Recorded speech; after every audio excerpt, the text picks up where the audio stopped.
Nós já queremos acolher o Paulo, que vai trazer a palavra de Deus para nós. Você já pode pôr suas mãos sobre ele, pedindo que essa unção agora possa transformar através da vida dele nessa pregação da palavra. Nós pedimos, Senhor Jesus, que toda a graça, bênção, vitória, através da tua palavra, venha sobre nossas vidas hoje. Nós pedimos a tua unção, a tua glória sobre a vida do Paulo neste momento, sobre a sua família, sobre a sua casa. Nós selamos a vida dele, tudo que ele tem, Senhor, no seu sangue. E pedimos, Senhor Jesus, toda a potência do Espírito Santo agindo sobre ele neste momento. Pedimos a intercessão da Santíssima Virgem Maria e a intercessão de São Miguel Arcanjo. Ave Maria, cheia de graça, o Senhor é convosco. Bendita sois vós entre as mulheres, bendito é o fruto do vosso ventre, Jesus. Santa Maria, Mãe de Deus, rogai por nós, pecadores, agora e na hora de nossa morte. Amém.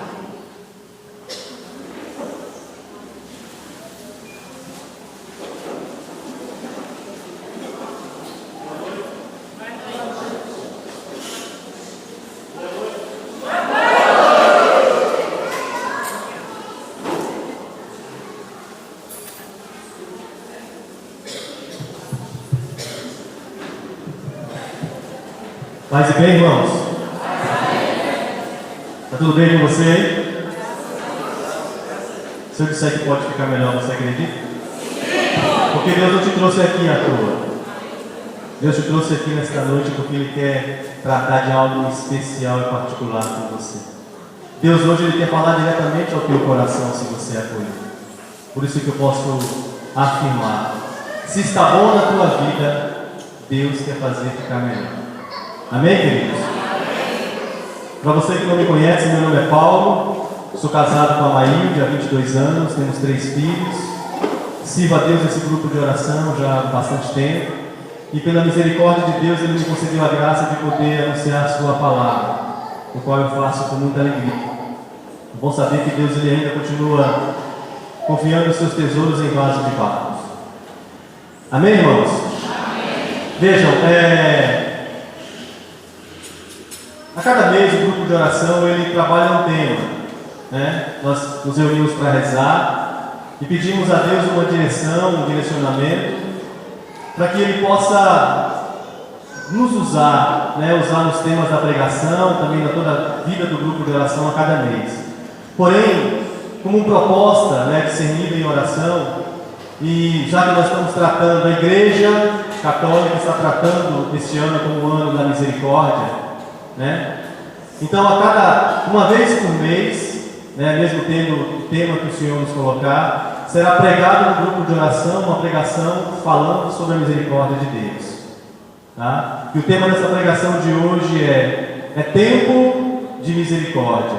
Filhos, voltem para casa. Vamos repetir? É tempo de misericórdia. Filhos, voltem para casa.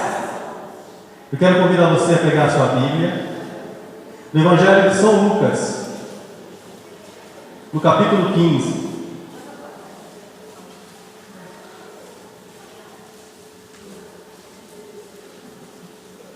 O Papa Francisco proclamou esse ano de 2016 como o ano da misericórdia, né? E para que nós entendamos o que isso significa, irmãos, desde o tempo do povo hebreu, havia um costume de a cada 50 anos fosse proclamado o ano da graça. Naquele período de um ano, os povos eles eram isentos de impostos, eles tinham perdoado as suas dívidas, a sua colheita não precisava ser repartida com o rei. Isso era chamado o ano da graça. Jesus, quando ele veio do deserto, ele entra na sinagoga, ele pega a palavra do livro do profeta Isaías, e ele começa a ler aquela passagem que está em Isaías 61, e ele diz assim que o Espírito de Deus me ungiu com unção para proclamar boa nova aos pobres, e no final dessa passagem ele diz para proclamar o ano da graça da parte de Deus. Só que esse ano que ele veio proclamar, irmãos, não é um período de 365 dias, ou seja, após a sua entrega na cruz, quando ele diz: Pai, em tuas mãos entrego o meu espírito, e tudo está consumado, ali se inaugurou o ano da graça de Deus, que vai perdurar até a eternidade. Não tem um tempo definido. E por que a igreja sugeriu esse ano como o ano da graça? É para que eu e você, irmãos, nos lembremos de que o coração de Deus, as portas do coração de Deus estão abertas e nós podemos voltar. Você se lembra que lá no livro do Gênesis, quando nossos primeiros pais pecaram e eles foram expulsos do Éden, Deus ele colocou 2 querubins guardando as portas do paraíso, porque o homem não tinha mais acesso a Deus por causa da desobediência e do pecado. Só que quando Jesus está na cruz, quando ele morre, acontece alguns eventos que não são naturais. A terra treme e diz a palavra que o véu do templo se rasga de alto a baixo. Isso quer dizer, o que impedia? No templo havia um véu, havia algumas separações que o homem não poderia entrar no lugar santíssimo, no Santo dos Santos, somente os sacerdotes. Nós não tínhamos como nos aproximar de Deus. Mas quando Jesus ele se entrega na cruz por mim e por você, não havia mais impedimento. Nada mais poderia me impedir e a você de se aproximar de Deus. Porque Ele pagou o preço, a dívida que nós tínhamos foi paga pelo sangue de Jesus. E esse sinal do véu do templo se rasgando é para dizer assim: olha, as portas estão abertas. Não há mais impedimento. Você pode adentrar no trono da graça de Deus. O nosso acesso é livre para Deus. Você pode ver por esses dias, no dia 8 de dezembro, quando o Papa Francisco, lá na Capela São Pedro, na Capela Sistina, lá no Vaticano, quando ele, com aquele gesto profético, ele abre as portas, da Cátedra de Pedro, da Igreja de São Pedro, como se pudesse dizer: gente, pode entrar. Pode se aproximar de Deus, não há mais impedimento, as portas foram abertas. Dom Edmilson fez isso na catedral, os bispos do Brasil inteiro fizeram isso. O ano da graça, querida, para dizer assim: olha, eu posso me aproximar de Deus, não há mais impedimento, e os braços de Deus, o coração de Deus estão abertos para nos acolher. É isso que esse ano quer dizer para mim e para você. Amém? E com essa palavra que nós vamos partilhar agora, que diz assim, olha, Lucas capítulo 15, a partir do primeiro versículo. Aqui tem como tema, são 3 parábolas, tem como nome, como tema, parábolas da misericórdia. A primeira parábola vai falar sobre a ovelha perdida, você conhece. A segunda parábola vai contar sobre uma mulher que perdeu uma moeda, procurou, varreu a casa e encontrou aquela moeda. A terceira parábola você também conhece, daquele filho que vai embora. E eu queria trabalhar um pouco nessas parábolas com você. Vamos lá? Diz assim a palavra de Deus: aproximaram-se de Jesus os publicanos e os pecadores para ouvi-lo. Os fariseus e os escribas murmuravam: este homem recebe e come com pessoas de má vida.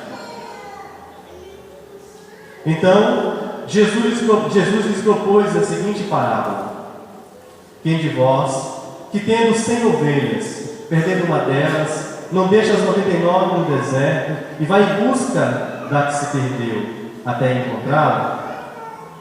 E depois de encontrá-la, a põe nos ombros cheios de júbilo, e voltando para casa, reúne os amigos e vizinhos, dizendo-lhes: regozijai-vos comigo, achei a minha ovelha que se havia perdido.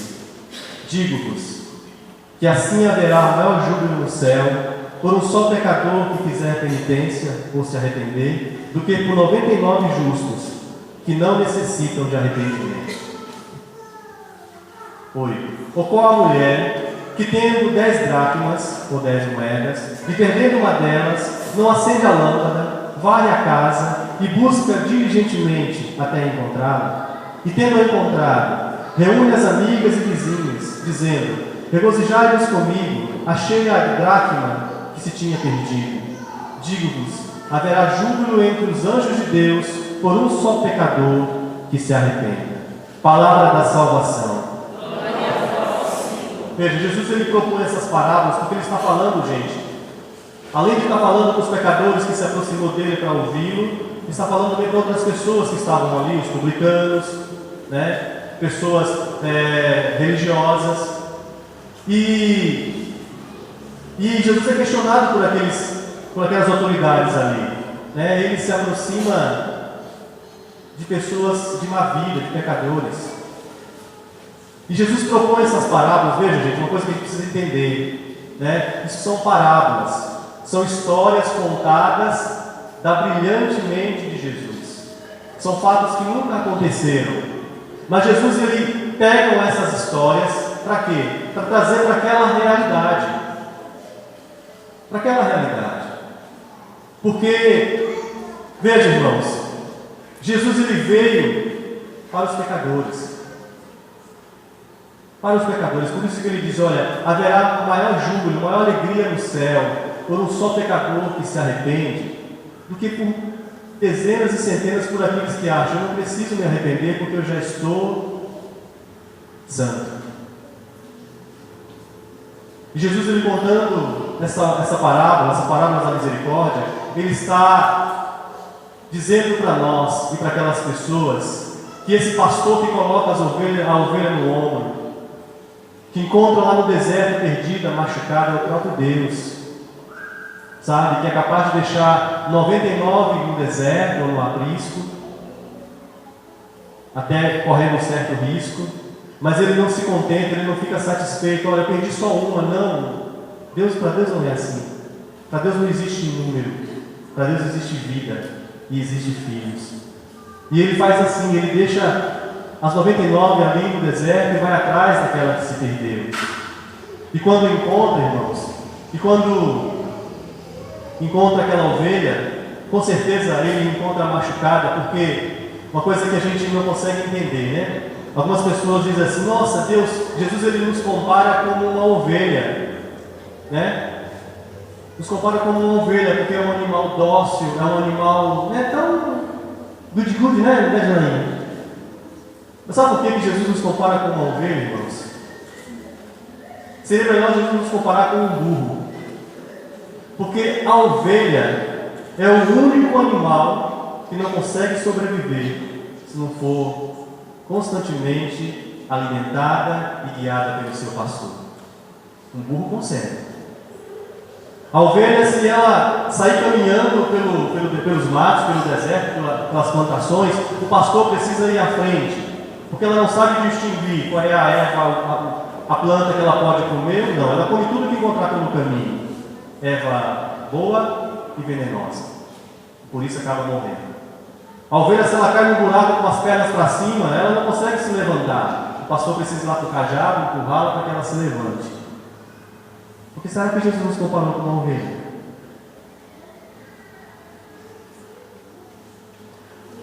Era muito comum também naquele tempo, né, os pastores lá, eles ungirem, eles passarem uma espécie de óleo, né, de uma planta, na cabeça da ovelha. Porque a ovelha, ela era conduzida pelo pastor. Né? Ela escutava a voz do pastor e ela seguia o seu caminho, ela poderia ir onde o pastor estava. Só que era muito comum os mosquitos, né, rondarem a cabeça das ovelhas e elas ficarem desorientadas. Então, quando o pastor chamava, se tivesse ali um monte de mosquito rondando a cabeça da ovelha, ela não conseguia distinguir a voz do pastor.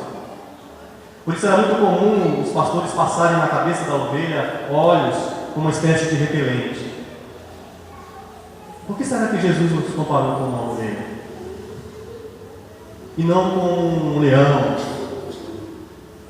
como um cavalo, né? Como um burro. Sabe por quê, gente? É porque nós somos, talvez você ainda não entendeu isso, mas nos comparando com uma ovelha, Jesus quer mostrar para mim e para você que nós somos completamente dependentes dele. Ele quer nos ensinar que nós somos dependentes dele. Nós somos dependentes dele. E diz a palavra que o pastor vai em busca da ovelha que se perde, coloca no ombro e volta com alegria, faz festa porque encontrou a ovelha que estava perdida. Mas adiante tem a parábola de uma mulher que pede uma moeda e faz uma festa. Aqui, essa passagem ela tem um significado assim que a gente precisa entrar dentro dela, nas entrelinhas, para que a gente compreenda. Porque achou uma moeda e fez uma festa para comemorar a moeda que encontrou. Deve ter gastado mais do que a moeda valia. Mas com certeza, irmão, aquela moeda para aquela mulher tinha muito significado, tinha muita importância. Não somente valores materiais, mas tinha valores significativos. Por isso que, ao encontrar aquela moeda, ela se alegra, ela festeja, porque para ela aquela moeda era muito importante. Veja, qual foi o final da parábola da ovelha perdida? O final foi feliz, não foi? Porque o pastor encontrou a ovelha que estava perdida, trouxe de volta e festejou. Qual foi o final da parábola da mulher que perdeu a moeda e encontrou? Final feliz. Deixa eu dizer para você uma coisa. O final da história da sua vida não pode ser diferente. Porque quem escreve, irmãos, a história da minha vida, da sua, é Deus. E o que Ele tem preparado para nós é um final feliz. Se Ele estiver na história, a minha história e a sua história é escrita por Deus. Só pode acabar em final feliz, não pode resultar em outra coisa. Por isso Deus te trouxe aqui esta noite para falar ao teu coração. Eu quero caminhar com você. Eu quero estar do teu lado, eu quero cuidar de você como um pastor cuida de uma ovelha. Eu quero cuidar da tua vida, porque você precisa de mim. E eu tenho o melhor para você. Eu quero caminhar com você, porque eu tenho para você o melhor caminho. Eu quero caminhar com você, porque eu não quero que você se perca. Eu quero estar do teu lado, te mostrando o verdadeiro caminho, aquilo que é melhor para a tua vida. E você não pode, irmãos, não pode querer caminhar nesta vida sem Deus, porque você vai se perder. O final dessas 3 parábolas, preguei sobre isso há uns 3 ou 4 meses atrás aqui. Vai contar, é a parábola mais conhecida, que é a parábola do filho pródigo, do filho que chega para o pai e diz: pai, eu quero a parte da herança que me cabe, porque eu vou embora. Eu quero experimentar um mundo novo. Eu estou cansado dessa vida monótona que eu levo aqui. Diz a palavra que, passando poucos dias, o pai entrega a parte da herança que cabia ao filho, entre aspas, não cabia nada porque o pai não tinha morrido, mas ele entrega a si mesmo, e o filho vai embora. E passando-se pouco tempo, ele vai para um país distante, pouco tempo depois, ele gasta tudo que tinha recebido do pai, com festa, com mulheres, com bebedeira, e gastou. Diz a palavra que pouco tempo depois havia uma grande fome naquela região e ele começou a passar necessidades. E aí, para não passar fome mesmo, ele precisou trabalhar e mandaram ele cuidar de porcos. E cuidando dos porcos, ele tinha tanta fome. Sabe, gente? Eu queria que você olhasse para mim agora, porque eu vou falar para você, é muito sério. Quando nós estamos distante de Deus, nada é capaz de preencher o vazio que está dentro de nós. É uma fome. A fome que ele sentia, ele tinha vontade até de comer as lavagens que os porcos comiam. Agora olha que interessante, a que nível ele chegou. Para aquele homem, né, os porcos eram mais importantes do que ele, que diz a palavra. Nem isso ele tinha direito. Nem isso, viu, Clemente? Nem a lavagem dos porcos ele tinha direito de comer. Olha a que nível aquele homem chegou.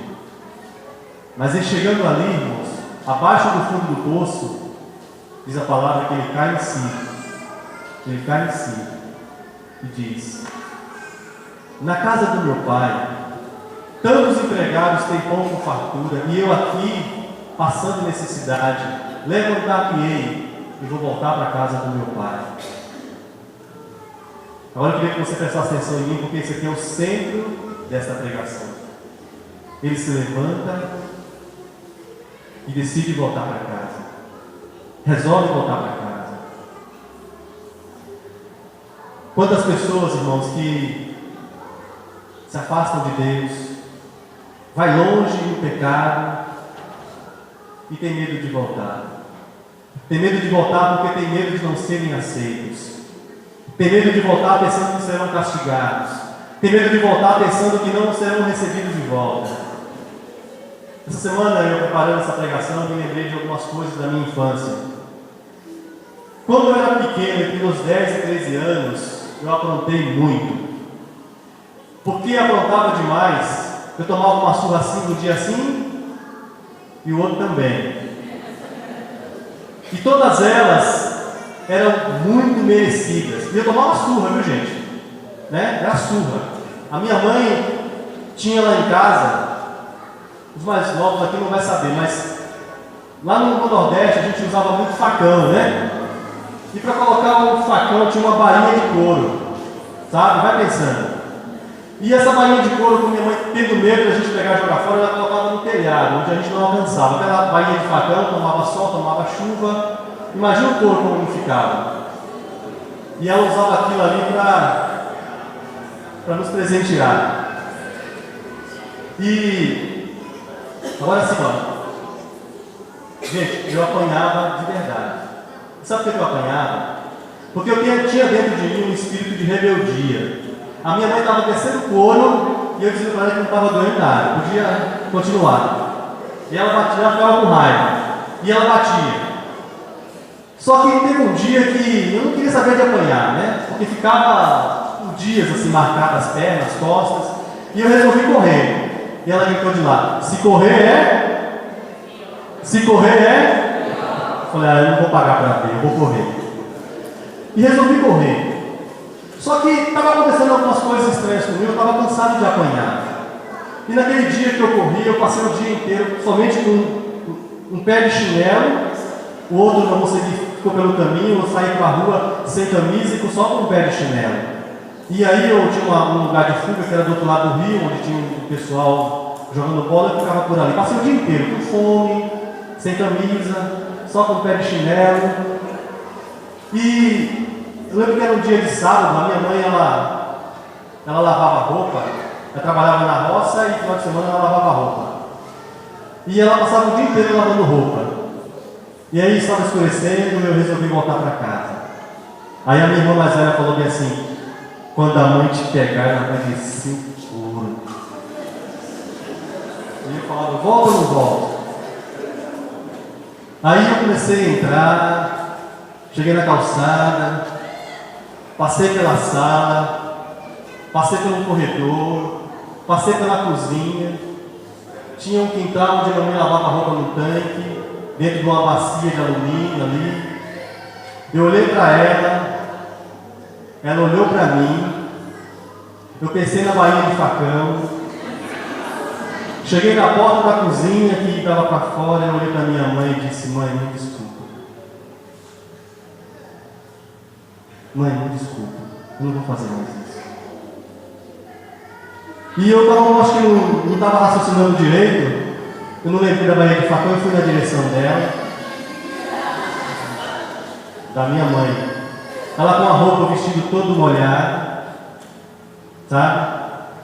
Pequeno, ela pequenininho, magrinho, minha mãe um pouco maior. Ela assim, toda molhada, fica de pé. Seja minha mãe aqui por um instante.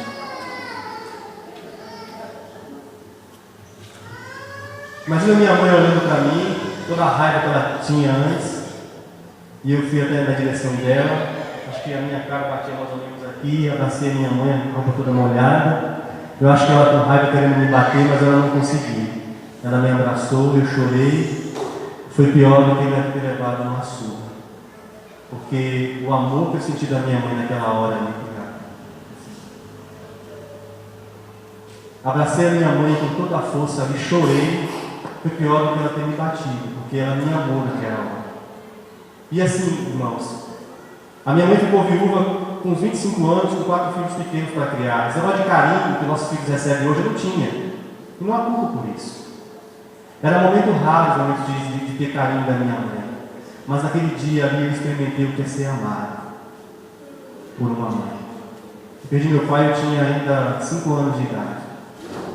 A minha mãe batia em nós muitas vezes, mas eu não a culpo por isso. Eu merecia. Porque eu aprontava mesmo, brigava na rua, brigava não, apanhava, porque eu ia brigar com gente maior do que eu, então só apanhava. E ela apanhava dela também. Mas só Deus sabe as razões. Mas uma coisa é certa, irmãos. A partir daquele dia, eu comecei a ter consciência do que é ser amado. E a partir daquele dia, eu descobri que a minha casa, mesmo eu tendo aprontado lá fora, era um lugar que eu sempre poderia voltar. Porque eu sabia que tinha lá uma mãe que me amava. O que eu preciso dizer para você nesta noite, preciso que você entenda, é isso. A casa de Deus, que está com as portas escancaradas, é o lugar que você precisa saber, irmãos, que você pode voltar. Você pode voltar. Você pode voltar porque você não vai encontrar aqui um Deus castigador com um chicote na mão. Você vai encontrar aqui um Pai misericordioso que te ama, que vai ao teu encontro, que mesmo que você volte para casa fedorento, sujo pelo pecado, Ele não se importa com isso. Ele te acolhe do jeito que você é, do estado que você está.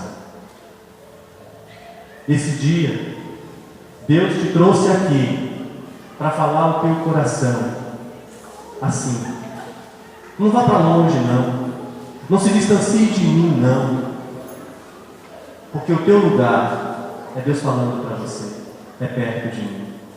Não importa o que você fez lá fora, não importa as coisas que você experimentou na sua vida, o coração de Deus vai continuar sempre aberto para você, esperando você voltar. E o dia de você voltar, querido, é hoje. É hoje, não é amanhã, não é depois, é hoje. Volta para Deus agora. Volta. Ele não está se importando com os seus pecados, com os seus erros, com aquilo que você fez. Talvez a gente mereça mesmo levar umas palmadas, mas não é isso que Deus quer fazer conosco. Deus quer nos amar, porque Ele perdoa os nossos pecados. Por isso que você tem essa oportunidade agora de se reconciliar com Deus. Eu quero que você agora feche seus olhos por um instante e comece a pensar na sua vida, nos caminhos que você já andou, nas coisas que você já fez, que te levaram para longe de Deus. Você tem uma oportunidade agora. Sabe, esse dia, 19 de janeiro de 2016, foi o dia que Deus escolheu para te trazer de volta, para te acolher de volta, para te resgatar, para te pegar no colo, para sarar as tuas feridas e dizer para você: filho amado, que bom que você voltou. Eu amo você. Não, você não vai ser castigado, não. Você vai ser amado, porque o que Deus tem para você é amor, somente amor. Escuta essa canção agora, feche seus olhos, e que essa canção possa agora ser a sua oração. Ser a sua oração. Escuta.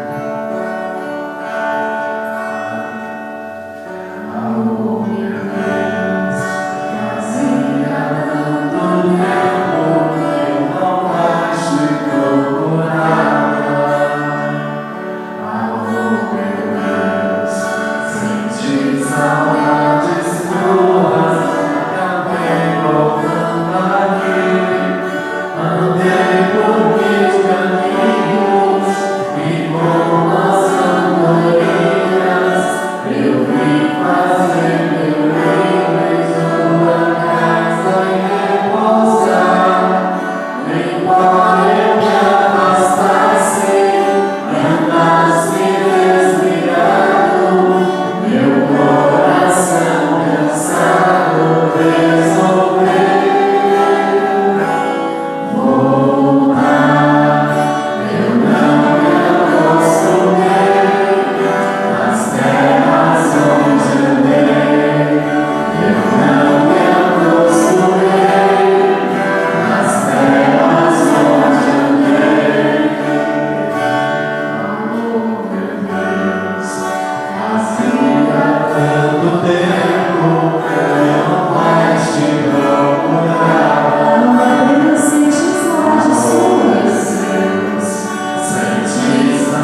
nós somos filhos do céu, irmãos. É de lá que nós viemos e é para lá que nós precisamos voltar. Deus não aceita nos perder por nada neste mundo. Por isso Ele quer hoje que você abra o seu coração para Ele, que você abra de verdade o seu coração para Ele, se reconcilie com Ele agora, sabe? Incline a sua cabeça nesse momento e comece a fazer a sua oração, pedindo perdão a Deus pelas vezes que você se afastou, pelas vezes que você preferiu outros caminhos e não foi o dele. Peça perdão a Deus por isso. É dia, é hora, é tempo de reconciliação com o Senhor. E acredite, irmãos, Deus está pronto para nos perdoar, Deus está pronto para nos acolher. Peça perdão a Deus, peça perdão a Ele. Senhor, me perdoa pelas vezes que eu me afastei de Ti, pelas vezes que eu fui rebelde, procurando alguns caminhos, pelas vezes que eu preferi me afundar no pecado, nos vícios, e abrir mão do Teu amor, Senhor. Misericórdia, meu Deus. Perdão, Senhor. Hoje eu volto arrependido, sim, mas também convencido de que perto de Ti, Senhor, é o meu lugar. Perdão, Senhor. Eu não me acostumei para finalizar. Eu não me acostumei nas terras onde andei. Eu não me acostumei nas terras onde andei. Eu não me acostumei nas terras onde andei. Eu não me acostumei nas terras onde andei. Quando a gente está distante e volta para casa, volta para os lugares, para os nossos lugares, para o recanto da nossa casa, quando encontramos uma pessoa querida, a primeira coisa que a gente faz é o que, irmãos? Dar um forte abraço, né? A gente, se encontrou uma pessoa querida perto de você, alguém que, né? Dá um abraço nela agora. Talvez você desejasse abraçar alguém que ficou em casa, seu esposo, seu pai, sua mãe. Talvez não esteja mais aqui no meio de nós, mas abraça essa pessoa agora como se você estivesse abraçando o próprio Deus.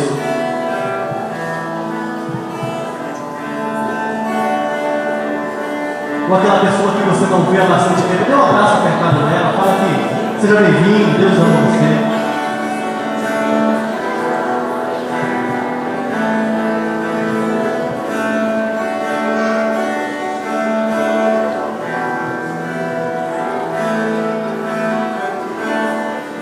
Amém, irmãos? Glória a Deus. Aplauda o Senhor pela sua vida. Você recebeu de volta, Ele está primeiro. Amém. E deixa eu dizer para você uma coisa. Você é bem-vindo, irmão. Amém, irmãos? Quero que você sente um minutinho, por favor.